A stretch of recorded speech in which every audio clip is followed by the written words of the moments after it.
청취자 여러분 안녕하십니까? YTN 라디오 수도권 투데이의 장원석입니다. 오늘 해볼 이야기 주제는 아이들의 스마트폰 중독 문제입니다. 어린 자녀를 둔 부모들이 요즘 육아할 때 가장 유용하게 쓰는 육아용품이 스마트폰이라고 합니다. 다들 아시는 것처럼 오는 아이 달래는데 힘쓸 것 없이 스마트폰 영상 하나 틀어주는 게 가장 손쉽기 때문이죠.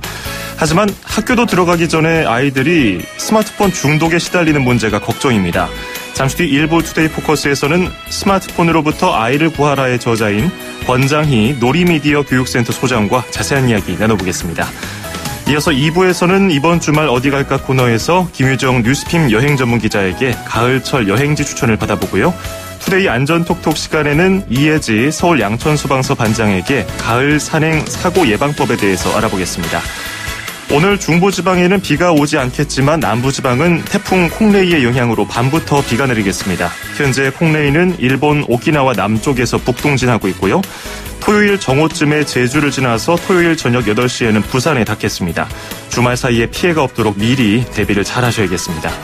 일교차가 큰 가운데 내일부터는 태풍 영향으로 전국적으로 비가 내리겠습니다. 서울 현재 기온 16.7도고요. 오늘 한낮 최저 기온은 최고 기온은 서울 25도, 대구 24도, 광주 26도를 기록하겠습니다. 2018년 10월 4일 YTN 라디오 수도권 투데이 지금 시작합니다.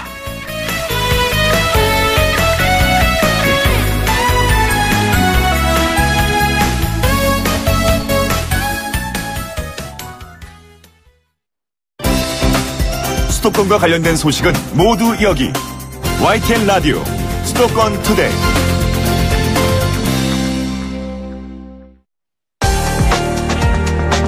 투데이 포커스.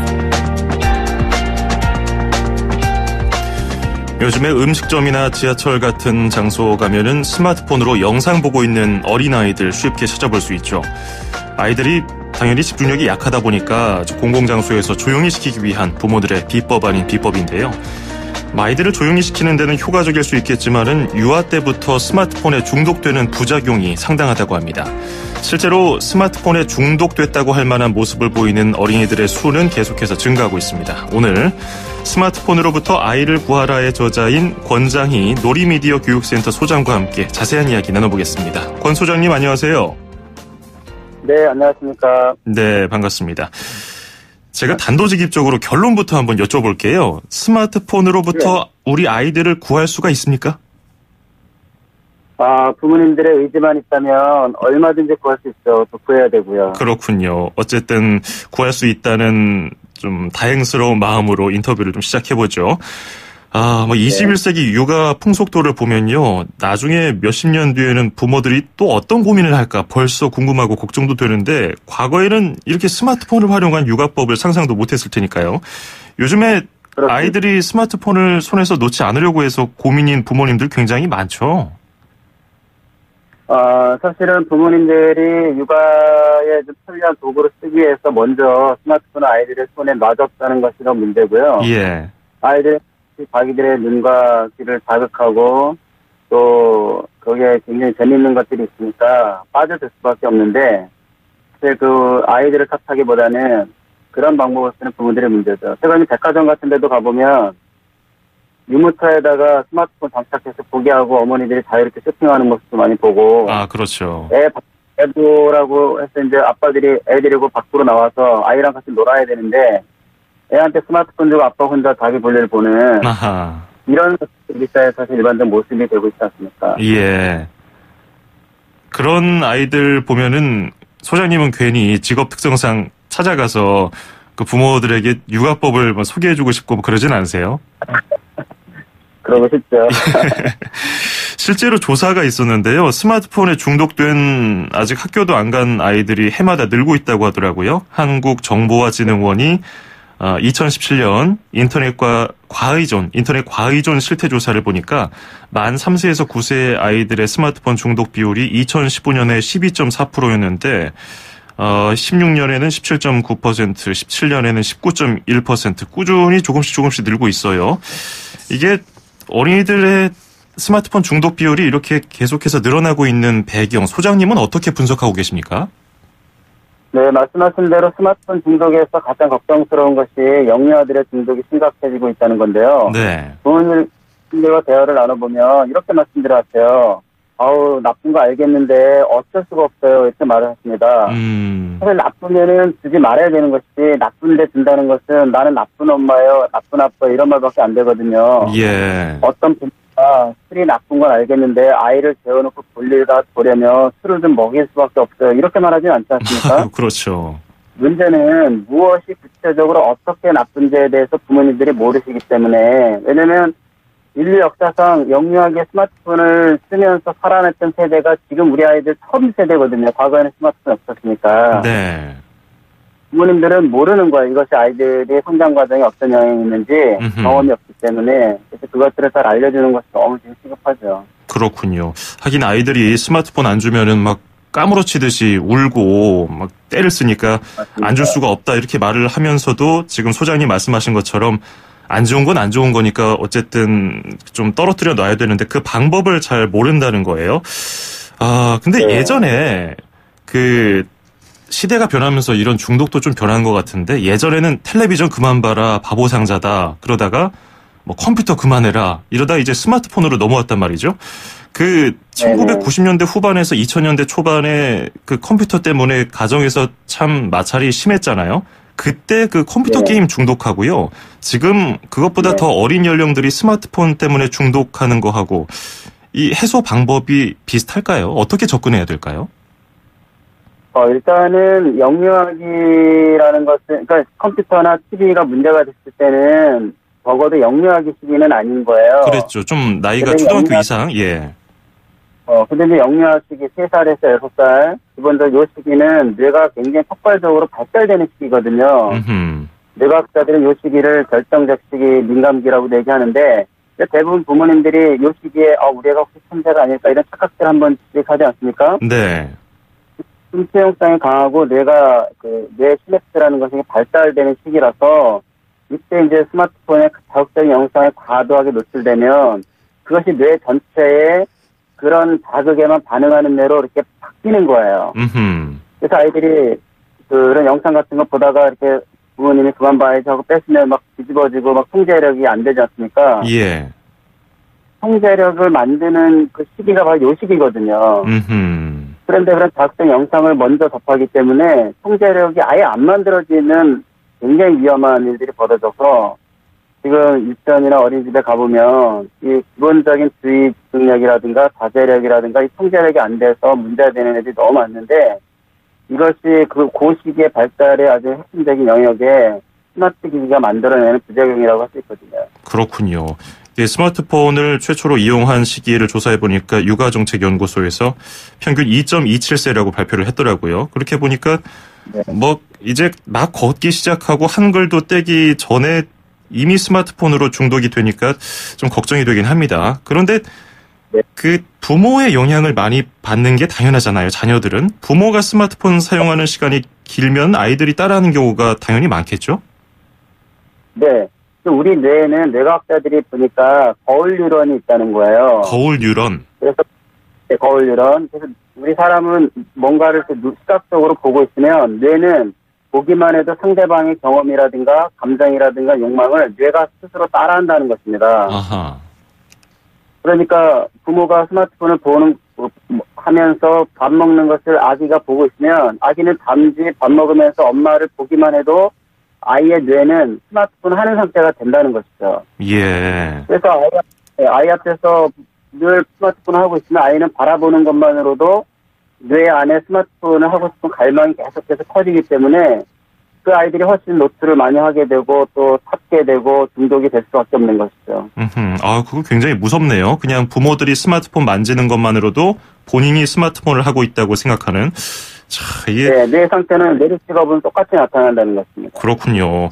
그러니까 아이들이 태어나자마자 스마트폰이 있으니까 그냥 장난감으로 생각하면서 어렸을 때부터 중독에 시달리게 되는데 만약에 중독되게 되면은 아이들에게 어떤 부작용, 어떤 문제가 발생할까요? 일단은 뭐 이제 스마트폰을 아이들이 이제 보고 있다는 것은 그들이 뇌가 계속해서 만들어지고 있다는 것을 부모님도 생각하셔야 돼요. 마치 우리가 이제 아이들이 왜 태어나서 배로 기고 뒤집어지고 걷고 이런 걸 자꾸 해야 점점 튼튼하게 잘 걷지 않습니까? 예. 뇌에서 걸을 수 있는 그런 뇌 근육들이 만들어지는 거거든요. 마찬가지로 팔 근육을 튼튼해지려면 팔 운동을 해야 되는 것처럼 아이들은 스스로 이런저런 활동을 하면서 장난감 갖고 놀고 말을 하고 이야기를 하고 혼자 만들어 이야기하고 이러면 언어도 발달되고 또 지각 능력도 발달되고 또 사회성도 발달되고 이런 뇌가 발달돼야 되는데 예. 스마트 기기 집중하고 있으면 아이가 하는 건 하나도 없어요. 왜냐하면 스마트 기기가 다 해주는 그 눈으로만 보고 있지 않습니까? 예. 그러니까 자기만 되고 실제 자기가 스스로 과제를 해결하기 위해서 뭔가를 할 수 있는 능력들이 안 생기는 거죠. 아하. 그래서 요즘 왜 청소년들이 보면은 진짜 이렇게 의욕도 없다, 무기력하다, 뭐 의지가 없다 이런 걱정들 어른들 많이 하시지 않습니까? 네. 왜냐면 그것은 자기가 스마트폰에서 재밌고 자극적 영상만 늘 보면서 살아왔기 때문에 뇌가 의욕을 가질 수 있는 능력들이 안 만들어진다는 것이죠. 그럼 이건 어떻습니까? 여러 가지 모바일 유아용 플랫폼이 있는데 거기서 콘텐츠들이 유아의 정서 발달에 도움이 됩니다. 뭐 언어 교육에 도움이 됩니다. 해서 홍보를 하면서 영상을 올리는 경우가 있거든요. 이런 것들은 어떨까요? 예, 그거 굉장히 위험한데요. 그 일본에서 한때 아이 봐주는 비디오라는 게 유행한 적이 있어요. 예.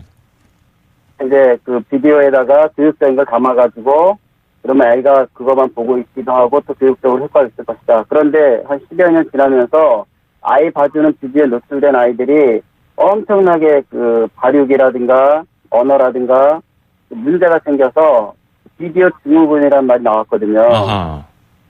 때문에 그런 비디오를 다 수거해서 불태우고 이런 시민단체들이 생겨나기도 했는데 사실 우리도 보면 유튜브 같은 구독자 가장 많은 채널 상위 20개를 보니까 그 중에 8개가 다 영유아 채널로 돼 있더라고요. 예. 얼마나 많은 부모 사실 교육적인 목적이라는 이유로 그걸 보여주는데 아이들은 사실은 그걸 보면서 부모님들이 생각하는 교육적인 거 하나도 내가 만들지 않습니다. 왜냐하면 아직 사고력이 형성되어 있지 않기 때문에 그것을 교육적으로 바라보는 것이 아니라 거기에서 나오는 자극적인 영상에 그냥 각인이 되는 거예요. 각인. 예. 각인 효과라고 하죠. 그래서 예를 들어서 뭐 뽀로로박은 뽀로로 아니면은 아무도 관심이 없고 그래서 어떤 집은 이런 얘기를 해요. 우리 집은 우리 아이가 24시간 어떤 특정한 그 영어 비디오만 봐요. 엄마가 드라마 보려고 TV 키면 달려와가지고 그거 보지 말고 그 영어 비디오 틀어주세요. 아빠가 뉴스 좀 보려고 하면 뉴스 보지 마시고 그거 틀어주세요. 이래서 24시간 그것만 나온다는 거예요. 예. 근데 우리가 영어 공부하나 이렇게 생각하지만 그건 영어 공부가 아니라 그 자극적인 영상에 각인이 돼서 그거 외에는 관심도 없고 찾지도 않는 그런 뇌가 사실은 망가지고 있는 상태라는 것을 부모님들이 인식할 필요가 있습니다. 그렇군요. 자, 그러면 부모님들 참 고민일 텐데, 근데 지금 뭐 한 2-3살 키우는 부모님들 연령대를 보면은 한 20년 전에 가정에서 그 윗세대 부모들과 컴퓨터 때문에 좀 마찰을 빚었던 그 세대들도 좀 있거든요. 근데 당시에 부모님들은 컴퓨터를 강제적으로 뭐 끊어놓거나 혹은 좀 분리시켜 놓는 방법을 써서 지금 이 어린 자녀들을 키우는 부모들도 혹시 스마트폰을 강제적으로 빼앗거나 이런 방식을 쓰지 않을까 생각이 드는데 어떻게 아이들에게서 스마트폰을 좀 떨어뜨려 놓을 수 있을까요? 사실은 지금 이제 말씀하신 대로 20, 30대 자녀를 키우는 부모 세대가 미디어를 이제 접하면서 살아온 세대였고 스마트폰이 손에 있기 때문에 사실 부모님들이 더 많이 중독되어 있는 경우가 많습니다. 그래서 이제 강의 현장에서 만나보면 제 강의를 들으면서 부모님들이 자기 반성을 오히려 많이 하게 돼요. 내가 사실 중독이구나. 내 자체가 문제구나. 이런 생각들을 많이 하시는데 사실 이제 지금 중요한 거는 영유아 자녀들을 두신 부모님들은 오히려 그 대책이 있다고 보는 거예요. 왜냐하면 부모님만 단호하게 결정을 하고 아이에게 스마트폰을 보여주지 않으면 해결이 되거든요. 사실 청소년들은 부모님들이 뭐 이렇게 결단을 해도 아이들을 협조를 구해내기가 참 쉽지가 않잖아요. 이미 다 컸고 이미 스마트폰 쓰고 있고 하니까. 그래서 저는 이제 영유아 부모님들이 정말 스마트폰이 아이의 뇌발달이라든가 정서 발달이라든가 인성을 형성하는데 지금 나쁜 영향을 미친다는 것을 구체적으로 잘 알아서 자기도 절제하고 아이에게 주지 않는 그런 노력들을 하는 것이 가장 중요한 그 아이들을 살려내는 길이라고 생각합니다. 네. 가정 분위기를 부모부터 이렇게 솔선수범해서 자녀가 본인의 습관을 따라할 수 있도록 스마트폰 사용을 좀 줄이고 아이들도 같이 좀 줄여나가도록 하는 그런 문책이 필요하겠습니다. 오늘 말씀 잘 들었습니다. 고맙습니다. 네, 감사합니다. 네, 지금까지 권장희 놀이미디어 교육센터 소장이었습니다.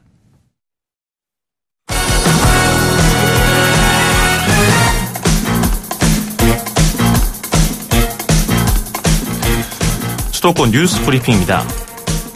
서울시 택시 기본요금이 현재 3,000원에서 최대 4,000원으로 오를 것으로 보입니다. 서울시 택시 노사민 전정협의체는 서울시의 생활임금에 맞춰서 택시요금도 인상해야 한다며 기본요금 4,000원은 택시기사의 월 생활비를 285만 원에 맞추는 방안이라고 말했습니다. 서울시는 이번 택시요금 인상분이 기사에게 돌아가도록 산합금을 6개월간 동결할 것으로 전해졌습니다. 택시협의체는 또 택시의 심야 할증 적용 시간도 기존에서 1시간 앞당겨 밤 11시부터 적용할 방침입니다. 이번 인상은 지난 2013년 10월 기본요금을 2,400원에서 3,000원으로 600원 올린 뒤 5년 만입니다. 서울시는 앞으로 시민토론회, 택시정책위원회, 물가대책위원회 등의 절차를 거쳐서 최종 결정을 내릴 것이라고 밝혔습니다. 인천광역시가 도시 생태 환경을 보존하고 체계적으로 관리하기 위한 마스터플랜 구축 작업에 나섭니다. 인천시는 하천과 녹지, 도시 생태계 등을 보존 관리하기 위해서 인천시 생태환경 마스터플랜 용역을 시행할 계획입니다. 대상 지역은 섬을 제외한 인천시 전역으로 용역은 오는 2020년까지 2년 동안 진행됩니다. 인천시는 기존 생태 서식 공간을 지역 유형별로 새로 정리하고 이를 더 세분화해서 각종 정책에 활용할 수 있도록 할 방침입니다. 서울 시내 유통매장에서 판매된 식품 가운데 2.8%에서 방사성 물질인 세슘이 검출됐다는 조사 결과가 나왔습니다. 서울시 보건환경연구원보 제53호에 실린 보고서에 따르면 2014년부터 지난해까지 4년 동안 서울 시내 유통매장에서 판매되는 식품 509건을 조사한 결과 이 가운데 2.8%인 14건에서 세슘이 검출됐습니다. 세슘이 검출된 식품 14건의 원산지는 중국 3건, 인도가 3건, 북한 2건 등이었으며 품목별로 보면 견과류가 5건, 블루베리 잼류 3건, 버섯류가 3건, 고사리는 2건, 들깨가 1건이었습니다. 특히 중국산 능이버섯에서는 기준치의 9배에 달하는 세슘이 검출됐습니다. 방사성 물질인 세슘은 칼륨과 유사한 성질을 갖고 있어서 근육에 축적되기가 쉬우며 내부 피폭을 일으켜서 조직에 지속적인 손상을 일으킵니다. 인천광역시가 청정 무상급식 공동구매 업체를 대상으로 농약 잔류 검사를 정기적으로 실시하는 등 점검을 강화하기로 했습니다. 인천시는 이달부터 공동구매 업체에 대한 잔류 농약 검사를 1년에 2차례로 강화한다고 밝혔습니다. 이는 인천 민간어린이집 연합회가 지난달 지자체가 지정한 공동납품업체 한 곳의 시금치에서 기준치 이상의 농약이 검출됐다고 문제를 제기한 데 따른 조치입니다. 인천시는 정기검사에서 기준치 이상의 농약 성분이 검출되면 식재료를 수거해서 폐기한 뒤에 공동구매 업체 선정 대상에서 제외할 방침입니다. 경기도는 공익제보로 재정 수입이 생길 경우에 수익의 30%를 보상금으로 지급하기로 했습니다. 공익제보는 불량식품 제조 판매나 폐수 무단 방류, 허위 과장 광고 등에 대한 신고와 공직자나 공공기관 부패 행위 신고, 공무원 행동강력 위반 신고 등입니다. 경기도는 이런 공익제보로 과태료와 이행 강제금, 지방세를 부과하거나 손해배상, 부당이득 반환 판결이 확정될 경우에 재정 수익의 30%를 제보자에게 보상금으로 지급하고 제보자의 신분을 보호할 수 있도록 변호사 대리 신고제를 도입합니다. 서울 지하철 이용객이 하루 평균 720만 명에 이르고 있지만 시각장애인 등 교통약자들은 여전히 이용에 어려움을 겪고 있는 것으로 드러났습니다. 서울시의회 더불어민주당 송아량 의원에 따르면 지하철 승강장 안전문 점자 안내 표지판이 광고판 때문에 출입문 좌우 양측면이 아닌 한쪽에만 설치돼 있어서 시각장애인이 승객과 충돌하는 등 불상사가 초래되고 있는 것으로 나타났습니다. 심지어 설치된 점자 안내 표지판 중에서는 방향이 잘못되거나 잘못된 정보를 안내해서 시각장애인의 보행에 혼선을 일으키고 있습니다.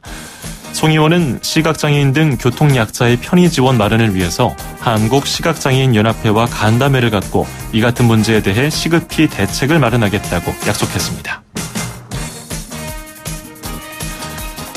경기도는 각종 규제로 불편을 겪고 있는 개발 제한 구역 내 주민의 생활 환경 개선을 위해서 351억 원을 투입하기로 했습니다. 이 자금으로 진행하게 될 개발 제한 구역 생활 환경 개선 사업은 도로와 하천, 상수도 급수관 등 생활 편익 관련 사업이 28개, 녹지와 산책로 조성 등 환경 문화 사업이 7개, LPG 보급 사업 5개 등입니다. 경기도 내 개발 제한 구역 면적은 21개 시군의 1167제곱킬로미터이고 모두 21,735가구가 거주하고 있습니다. 지금까지 수도권 뉴스 브리핑이었습니다.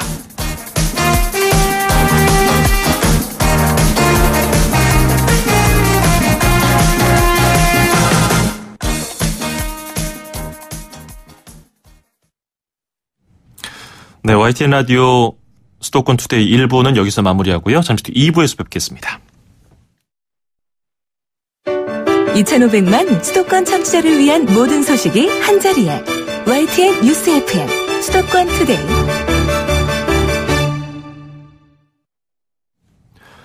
FM 94.5MHz YTN 라디오 수도권 투데이 듣고 계시고요. 2부 시작했습니다. 저는 아나운서 장원석입니다. 2부에서는 이번 주말 어디 갈까 코너에서 김유정 뉴스핌 여행 전문 기자에게 가을철 여행지 추천을 받아보고요.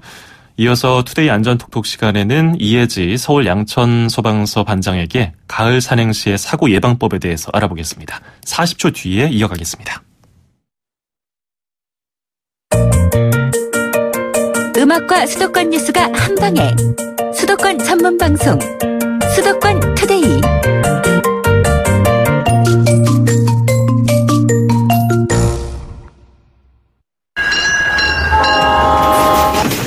Ignition, liftoff.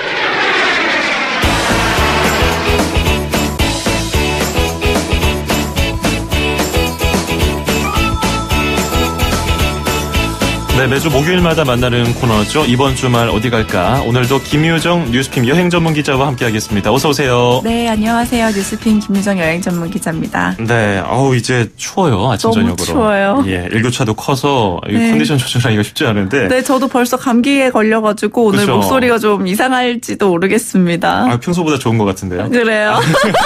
예, 몸 관리 다들 잘하시기 바랍니다. 우리 네. 김유정 기자 포함해서요. 네. 자, 오늘은 어디로 가볼까요? 오늘은 좀 멀리 떠나보려고 해요. 네. 서울에서 아마 부산도 멀지만 여기도 만만치 않게 먼 곳인데요. 어디길래? 남해로 떠나보려고 합니다. 남해. 네. 제가 그동안에 커플 여행, 러브하자라든지 가족 여행 등을 많이 소개시켜 드렸는데요. 네. 그러면 싱글들이 너무 서운해할 것 같아가지고 오늘은 혼자 떠나도 좋을 여행지 또 혼행에 딱인 여행지로 남해를 소개해 보려고 하는데요. 네. 혹시 혼자만의 시간이 필요한 커플도 될 수 있고요. 실연을 당했다거나 마음의 치유가 필요한 분에게 더 추천해 드리고 싶습니다. 저를 위한 시간을 처음으로 마련해 주신 것 같은데 혼자 가는 여행.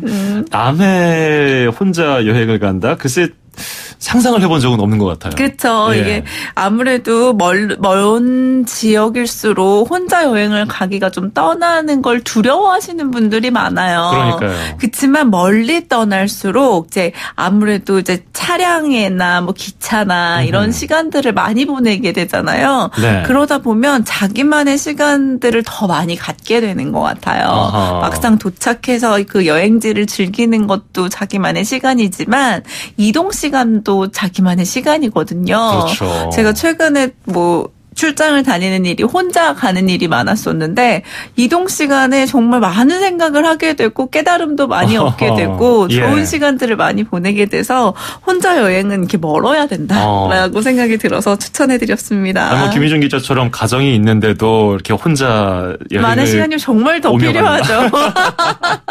그렇군요. 네. 정말 좋은 직업이네요. 네. 자, 그러면 어디 남해에도 볼거리가 워낙 많잖아요. 맞아요. 사실은 독일 마을이나 무슨 좀 약간 인위적으로 조성된 마을이 좀 유행인 곳이기는 해요. 네. 근데 그 외의 것이 더 볼거리가 많은데 늘 항상 남해 하면 독일 마을 이렇게 또 딱 약간 맞아지는 게 있어가지고 저는 그 외의 지역으로 좀 네. 소개를 해드리고요.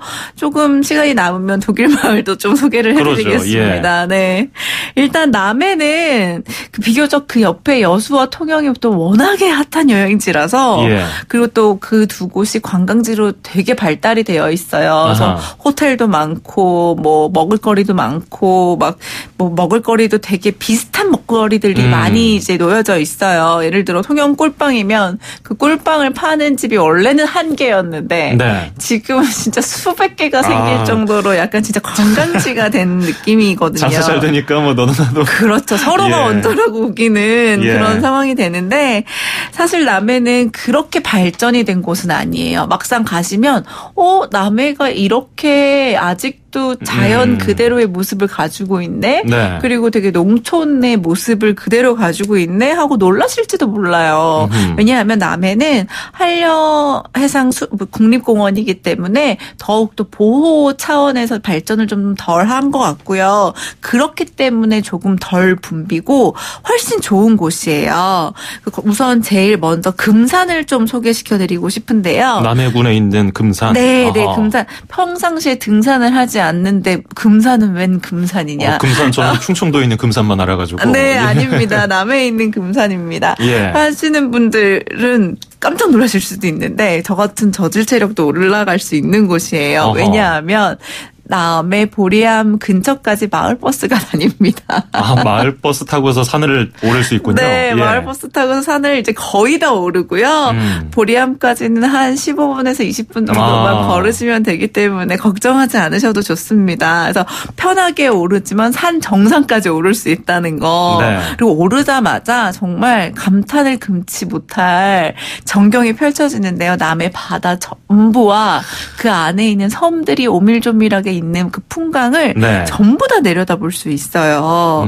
그리고 남해 보리암 사찰은 양양의 낙산사, 강화의 봉운사, 여수의 항일암까지 함께 해서 관세음보살 성지라고 해가지고 기도처로 유명해요. 그래서 네. 불교 신자들도 많이 찾는 곳인데요. 여기는 풍광이 너무 좋아서 불교 신자가 아니어도 혼행자 아니면 여행객들이 많이 찾는 곳이에요. 아하. 이 한려해상 국립공원 중심에 있는 경남 남해군. 네. 거기서도 금산에 오르면 진짜 멋진 풍경을 볼 수 있을 것 같은데. 네, 맞아요. 지금 예. 제 핸드폰의 예. 배경화면이기도 한데요. 아, 그래요? 네, 제가 잠시 아나운서님만 보여드리겠습니다. 와, 네. 작품이네요. 네, 작품이에요. 진짜 혼자만의 시간을 갖기에 딱 좋을 것 같은. 네, 인생샷을 조용한. 또 찍을 수 있는 곳인데요. 예. 사실 보리암 사찰도 너무 멋지지만 그 옆에 있는 곳이 더 멋진 곳이 있어요. 옆에 뭐죠? 그 금산산장이라는 곳인데요. 한 네. 300m 정도 더 올라가면 있는 곳이기 때문에 더 높은 곳에서 볼 수 있는 거고 제가 보여드린 인증샷도 거기서 찍은 거예요. 금산 산장에서. 네, 아하. 인별그램에서 정말 인증샷 명소로 지금 그래요? 젊은이들한테 핫할 정도로 이제 유명해진 곳인데요. 예. 여기가 또 탁 트인 바다 전망을 보면서 파전 또 컵라면을 먹어볼 수 있어요. 그리고 예. 각종 음료수도 먹어볼 수 있고요. 또 네. 물론 당연히 캔 막걸리도 판매합니다. 그래요? 예. 그렇지만 파전과 막걸리 그 풍광을 보면서 먹는데 정말 그 풍광에 취하기 때문에 꼭 술을 먹지 않아도 될 정도예요. 신선 노름이 따로 없네요. 네, 진짜 신선 노름이 따로 없고요. 예. 정말 1시간이 가는지 2시간이 가는지 모르는 채로 그 풍광에 빠져들어 있거든요. 네. 그래서 정말 혼자만의 시간을 갖기 너무 좋은 곳이고요. 사실 막걸리 한 캔이 또 이제 땡기시는 분들도 분명히 있으실 텐데 예. 한 캔만 딱 드시면 그렇죠. 좋겠어요. 왜냐면 산행을 하셔야 되기 때문에 취하지 않을 정도로만 드시면 좋을 것 같습니다. 네. 제가 지금 그 금산 산장을 네. 찾아보고 있는데 진짜 현대적인 모습이라기보다는 예전 되게 모습을 시골스럽죠. 그대로 네. 간직하고 있는 것 같고. 화장실마저도 옛날 모습을 그대로 간직하고 있어요. 그래서 여자분들이 들어가셨다가 깜짝 놀라서 그냥 나오시는 경우들을 제가 많이 봤거든요. 예. 근데 뭐 혼자만의 조용한 시간을 가지려면 그 정도 좀 고생을 감수해야 될 것 같은데. 네. 여기 넓은 공간도 아닌 것 같은데. 되게 좁은 공간이에요. 한 두 가지 면으로 나뉘어져 있는데요. 네. 한쪽은 5테이블 정도 놓여져 있고요. 한쪽은 2테이블 정도 놓여져 있어요. 저는 이제 2테이블만 놓여져 있는 곳을 추천해 드리는데 사실 많은 여행객들이 이 2테이블만 놓인 곳을 모르세요. 왜냐하면 산장을 그 파전과 이제 뭐 먹거리들을 팔고 있는 산장을 중심으로 네. 그 내리자마자 있는 곳이 테이블이 5곳이 있는 곳이고 그 산장을 지나서 조금 깊숙한 돌멩이 같은 것들을 지나야 그 두 가지 테이블이 숨어 있어요. 그렇구나. 네, 저는 그 두 개의 테이블 숨어 있는 곳까지 가서 제일 숨어 있는 곳 안쪽에 있는 곳에 앉아 있었는데 거기에 앉아서 있으니까 누가 오지도 않아요. 왜냐하면 거기까지 테이블이 있을 거라고 생각을 못 하니까. 네. 근데 여기가 뷰도 훨씬 좋고 조용한 시간을 보낼 수도 있고 혹시 고양이를 좋아하신다면 산 고양이들이 요 이제 먹을 것들을 그 위에 꼭대기에 얻어먹으려고 와요. 근데 사람들이랑 되게 익숙하게 지냈는지 파전도 잘 먹고 곁을 떠나지 않더라고요. 입이 고급이네요, 애들이. 네네. 야, 가정을 떠나서 진짜 혼자서 쉴 공간을 열심히 찾은 그런 노력이 엿보이는데 거기서 일출이나 일몰 봐도 장관이겠어요. 장관이죠. 정말 일출 일몰은 너무너무 장관이고요. 여기 사실 산장지기님께서는 이런 좋은 제가 9월 중순에 갔는데 이렇게 좋지 않은 시기에 왔냐 이러시는 거예요. 아니 이렇게 좋은데요 이랬더니 11월 달 정도 약간 쌀쌀해질 때쯤이 시야가 훨씬 더 깨끗하게 보인대요. 지금처럼. 가을 날씨. 네. 그래서 꼭 10월 중순 이후에 11월 중순 쌀쌀할 때 한번 더 와라 라고 얘기를 하시더라고요. 그렇군요. 네. 자, 여기 그 남해군의 금산에 대한 것들 얘기를 해봤는데 거기서 뭐 파전 얘기도 해봤지만은 남해군까지 내려갔으면 좀 먹을 거리 독특한 걸 먹어보고 싶거든요. 어떤 게 있었을까요?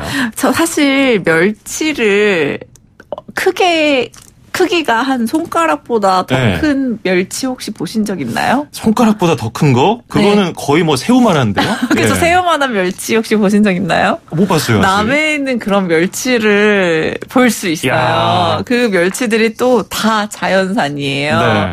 바다 그 식당이 여러 곳이 있긴 한데 식당 앞에 있는 남해 바다 중에 하나인데 멸치들이 뛰어놀고 있는 장면을 볼 수 있어요. 제가 이제 방송 끝나고 보여드릴 건데. 그냥 막 튀어다니는 애들이 다 멸치예요. 자연산 멸치예요. 근데 그 멸치로 조림이나 아니면은 그 회로 해가지고 초무침을 해가지고 먹거든요. 근데 아니 멸치하면 왠지 되게 비릴 것 같은 느낌이잖아요. 왜냐면 그 은색의 반짝반짝거림이 그대로 보여지거든요. 그래서 저는 사실 서울에서 태어나서 서울에서 자라서 해산물을 그렇게 잘 먹는 편은 아니었거든요. 그때 지금은 잘 먹지만 근데 조금이라도 비리면 그 비린 맛을 정확하게 알거든요. 근데 감히 이제 그 젓가락을 못 대겠는 거예요. 이 특산물이라고는 하는데 근데 눈 딱 감고 한번 먹어보자. 이걸 먹어보러 여기까지 왔는데 하고 먹었는데 정말 비린 맛은 하나도 안 나고 달큰하면서도 새콤달콤하면서도 그 식감이 되게 쫀득쫀득하고 맛있더라고요. 그렇군요. 그래서 저는 꼭 그 자연산 멸치 회 무침을 드셨으면 좋겠고요. 네, 알겠습니다. 이거 익는 걸 먹어야 된다면 조림도 드시기는 하는데 조림보다는 회 무침으로 그렇군요. 추천하겠습니다. 멸치 반찬으로 조그마한 멸치만 먹어봤지 회로 이렇게 씹히는 진짜 살이 씹히는 멸치를 먹어본 적은 없는데 남해군 찾으시면 멸치회 꼭 드셔보시기 바라겠습니다. 오늘 소개 잘 들었습니다. 고맙습니다. 네, 감사합니다. 지금까지 김유정 뉴스핌 여행 전문 기자였습니다.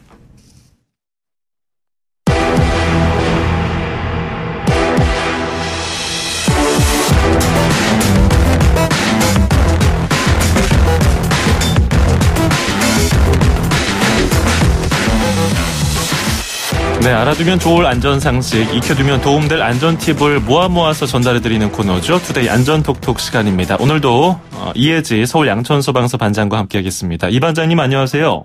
네, 안녕하세요. 예, 설악산 단풍이 이미 지난달 말에 시작이 됐고요. 오대산, 치악산, 월악산, 유명한 산들 다 이제 물들기 시작했다고 하네요. 네, 이제 요즘 날씨도 맑고 등산 가기가 정말 좋은 것 같은데요.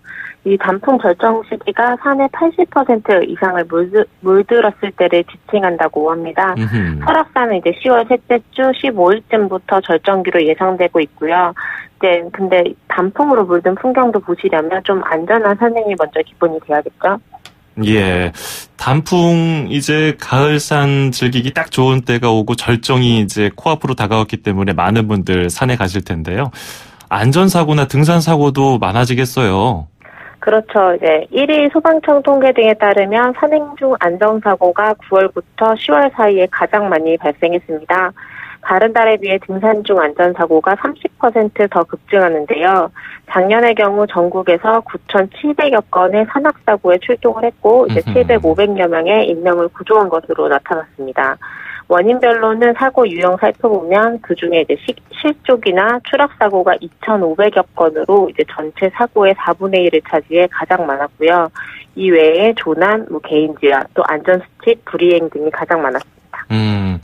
전체적으로 사고 유형을 보니까 자연적인 원인보다는 그 등산객의 실수로 혹은 부주의로 이렇게 발생한 사고가 많은 것 같은데요. 벌써부터 등산 사고가 속출하고 있다는 소식이 있던데요.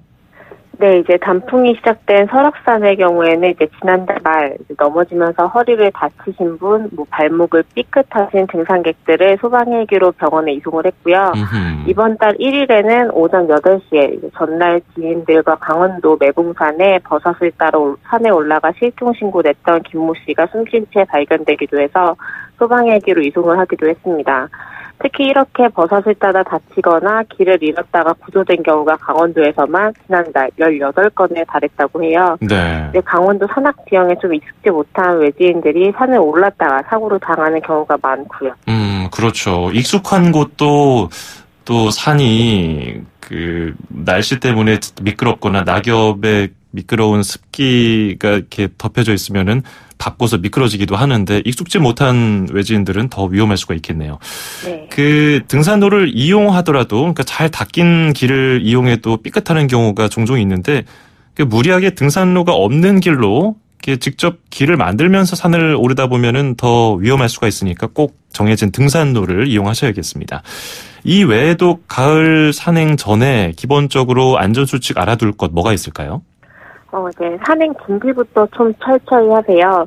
이제 일교차가 큰 가을 날씨에 대비해 산행하려는 곳, 날씨 미리 체크해서 되도록 이제 화창한 날에 산행 일정을 잡고요.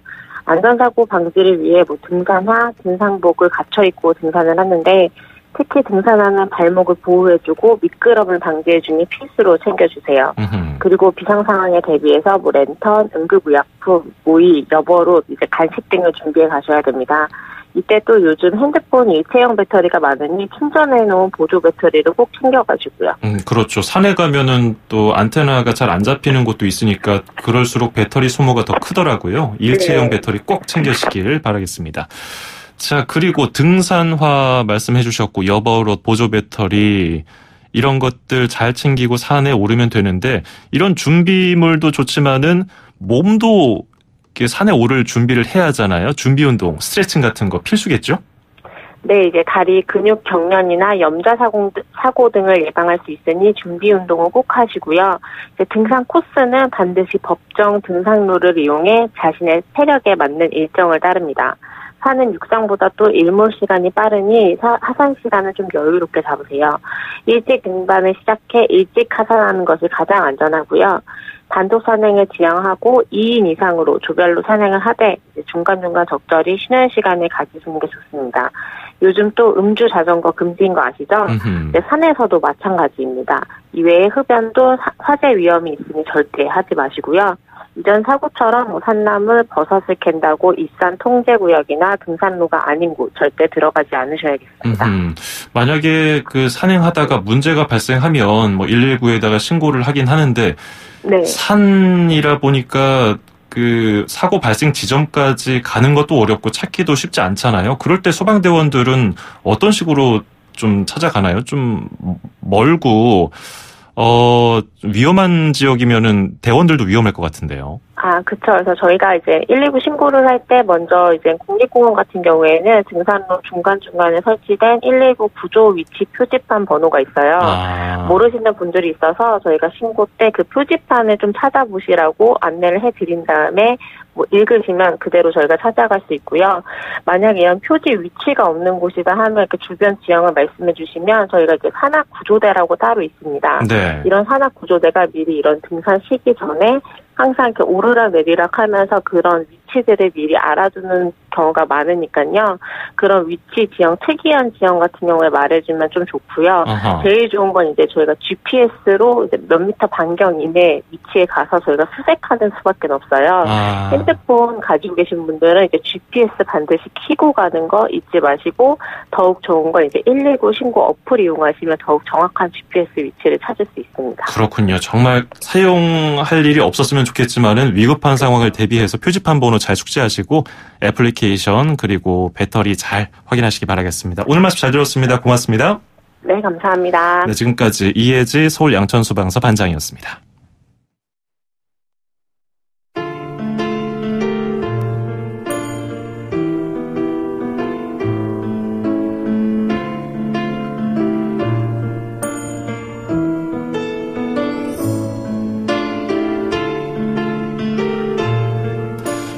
(10월 4일) 목요일 YTN 라디오 수도권 투데이 준비한 소식 여기까지고요. 끝으로 랜디 크로포드의 알마스 띄워드리면서 저는 내일 아침에 뵙겠습니다. 아나운서 장원석이었습니다. 고맙습니다. He only tells her that she's the flowers the wind